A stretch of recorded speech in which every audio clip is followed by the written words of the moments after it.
ஆண்டவருடைய எச்சரிப்பின் செய்தியை நம்ம கேட்டு போதகர் சொல்ல கேட்டு நம்ம திருந்தி நடந்துட்டோம்னா நமக்கு ஆசீர்வாதம். அல்லேலூயா சொல்லுவோமா? ஆமாம். இதெல்லாம் யாருக்கு? ஒன்றும் இல்லை, காலையில் வாக்கிங் போகும்போது நிறைய சிகரெட் பாக்கெட் கிடக்கும் கீழே. அதில் பார்ப்பேன், இந்த கேன்சர், புற்றுநோய் வாயில், தொண்டையில் எல்லாம் வந்து அப்படியே கண்ணில் எல்லாம் வந்திருக்கும். அதெல்லாம் கிடக்கும். அப்படி அதெல்லாம் ஃபோட்டோ பிடிச்சி போட்டு தான் அதையும் காசு கொடுத்து வாங்குகிறான். வாங்கி பீடி சிகரெட்டை குடிக்கிறான். அதிலே எழுதியிருக்கிறது, சிகரெட் குடிப்பது உடல் நலத்துக்கு கேடு. என்ன கேடு வரும்? கேன்சர் வரும்னு எழுதியிருக்குது.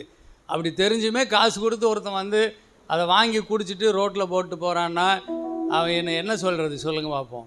அப்போது இந்த புகையில பிடிக்காத, சிகரெட் குடிக்காத, சாராயம் குடிக்காத, வேசித்தனம் பண்ணாத, இதெல்லாம் நாங்கள் எச்சரிக்கிறது பைபிளிலிருந்து நாங்கள் எச்சரிக்கிறோம். ஆண்டவர் தான் சொல்ல. ஏன் ஆண்டவர் சொல்கிறாரு சொல்லுங்கள்?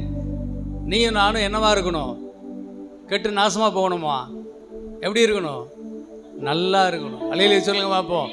நல்லா இருக்கணும். சர்ச்சுக்கு வர்றது எதுக்குங்க? நல்லா இருக்கிறதுக்கு. கர்த்தரை தேடுறது எதுக்கு? நல்லா இருக்கிறதுக்கு.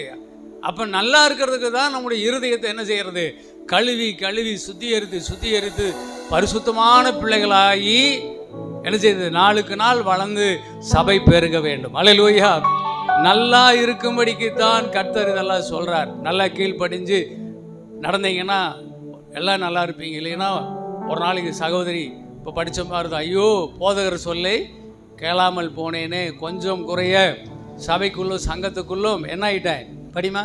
என் போதகரின் சொல்லை நான் கேளாமலும் எனக்கு உபதேசம் பண்ணினவர்களுக்கு என் செவியை சாயாமலும் போனேனே, சபைக்குள்ளும் சங்கத்துக்குள்ளும் கொஞ்சம் குறைய எல்லா தீமைக்கும் உள்ளானேனே என்று முறையிடுவாய்.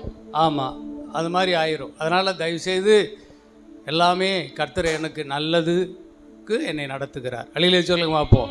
ஆமாம், நான் மூட்டை தூக்குறேன், கஷ்டப்படுறேன், பாஸ்ட்டுக்கு என்ன தெரியும்? ஒரு பாட்டில் கோட்டரை வாங்கிட்டு போய் குடிச்சிட்டு படுத்தா தான் எனக்கு தூக்கம் வரும், நல்லா இருக்கும், அப்படியெல்லாம் சொல்லக்கூடாது. நல்ல கறி ஹோட்டலில் கறி வாங்கி வீட்டில் கொண்டு போய் செஞ்சு கூட சாப்பிட்டு படுத்து தூங்கி பாருங்கள். தூங்கி எழுந்திரிச்சிங்கன்னா பலன் வந்துடும்.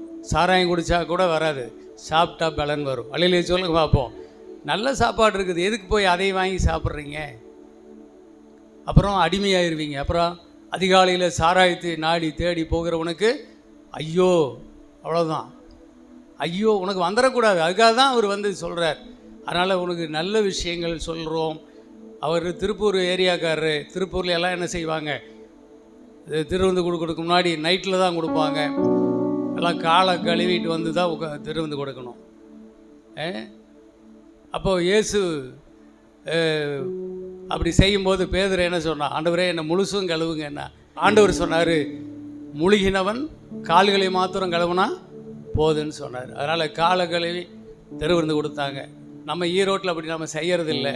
இருந்தாலும் அந்த மனசில் அந்த வசனத்தை மனசில் வச்சு இதெல்லாம் எதுக்கு சொல்கிறார்? என்னுடைய தூய்மைக்காக, நான் சுத்தமாக வாழ்வதற்காக, சுத்த மனசாட்சி, நல் மனசாட்சியின் உடன்படிக்கையோடு நான் என்னைக்கும் நான் நிலைச்சிருக்கும்படிக்கு தான் தேவன் எனக்கு இந்த போதனையை கொடுத்து எனக்கு திருவிருந்து கொடுக்குறாரு. நம்ம உணர்ந்து ஜெபம் பண்ணலாமா?